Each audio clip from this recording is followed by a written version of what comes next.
النهارده هعمل معاكم بقى وصفتي المعتمده لكيك شوكولاته هش ومرتفع جدا. طريقتها سهله جدا، تطلع معاكم زي التورته او الكيكه الاسفنجيه كده بالظبط. 3 كوبايات من الدقيق وهنحط عليهم 1.5 كوبايه من الكاكاو الخام، 3 كوبايات من السكر ممكن تقللوا، 1.5 معلقه صغيره من البيكنج باودر، معلقه كبيره من البيكربوناتو اللي هي البيكنج صودا، معلقه صغيره من الملح. وهندخل بقى المكونات دي. 4 بيضات في درجه حراره الغرفه، 1.5 كوبايه من الحليب ويفضل لبن رايب، 1.5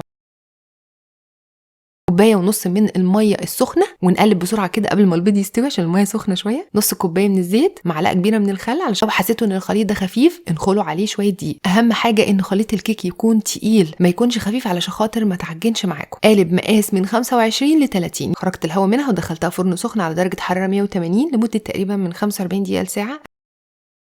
هشه ومرتفعه وسهله جدا وطعمها زي الكتاب ما بيقول. جربوها وليه رايكم فيها.